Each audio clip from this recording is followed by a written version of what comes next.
আর এবার পশ্চিম মেদিনীপুরের দিকে আমরা নজর রাখবো, কারণ সেখানে প্রমোটারি দৌরাত্ম্যের জের মেদিনীপুর পুরসভার ৮ নম্বর ওয়ার্ড সেখানে বন্ধ করে দেওয়া হয়েছে হাইড্রেন। কেন হাইড্রেন বন্ধ? মেদিনীপুর শহরের নিকাশি ব্যবস্থা তো নির্ভর করে রয়েছে এই হাইড্রেনের ওপর। দেখুন, শোভন আমাদের প্রতিনিধি রয়েছেন আমাদের সঙ্গে। শোভন, যে ছবি আমরা দেখছি একেবারে ভয়াবহ অবস্থা, কিন্তু এই হাইড্রেনটা বন্ধ করে দেওয়া হলো কেন? দেখো, যেটা এলাকার মানুষের অভিযোগ যে এই এলাকায় নতুন কিছু প্রমোটার যারা জমি কেনা বেচা করছে তারাই মূলত এই জমি প্লট করার জন্য এই হাইড্রেনটি বন্ধ করে দিয়েছে, যাতে তাদের জায়গার উপরে হাইড্রেনটি যেতে না যায়। এবং সেই কারণে সমস্যার সৃষ্টি হয়েছে। গত 2 মাস ধরে এই এলাকার প্রায় 4 থেকে 500 পরিবার কিন্তু এই সমস্যার মধ্যে রয়েছে, যাদের অভিযোগ যে যদি মহানালাটি না নিকাশি ব্যবস্থা না ঠিক করা হয় তাহলে কিন্তু এই যে নালার জল তাদের বাড়িতে ঢুকে যাচ্ছে এবং বিভিন্ন ধরনের রোগ জ্বালা দেখা দিচ্ছে। এবং এই বিষয়ে তারা স্থানীয় কাউন্সিলর এবং পৌরসভাকেও জানিয়েছেন। যদিও কাউন্সিলরের বক্তব্য যে যারা প্রমোটার রয়েছে তারা কিন্তু জায়গা দিতে চায়, কিন্তু নালাটি কোন দিক থেকে নিয়ে যাবে সেটা নিয়ে কিন্তু প্ল্যান তৈরি করতে পারছে না পৌরসভা।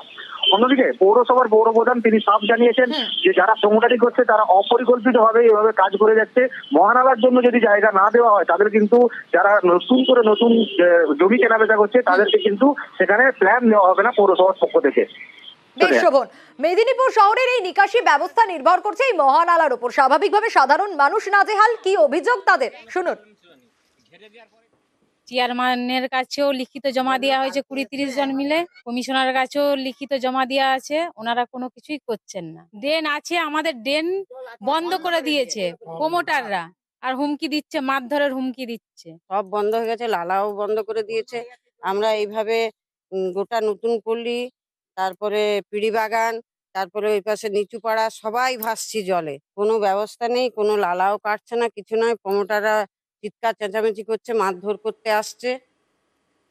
এবার মেদিনীপুর পুরসভার পুরপ্রধানের বক্তব্য আপনাদের শোনাবো, কারণ তিনি বলছেন প্রমোটার যেখানে সেখানে বাড়ি করছে, ফ্ল্যাট করছে, আর তার জন্য এ ধরনের পরিস্থিতি তৈরি হচ্ছে। এটা কোনোভাবেই বরদাস্ত করা যাবে না। শুনুন কি বলেছেন তিনি।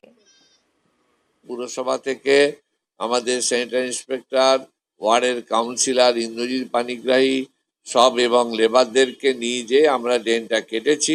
যারা প্রমোটিং করছেন তারা কোনো নিয়ম কানুন না মেনে কোথাও রাস্তা, কোথাও হাইড্রেন আমরা বোর্ড লাগিয়ে দিচ্ছি। এই সমস্ত জায়গায় যারা বিক্রি করছেন বা কিনছেন এদের কোনো প্ল্যান বা কোনো কিছু পৌরসভা থেকে অনুমোদন করা হবে না।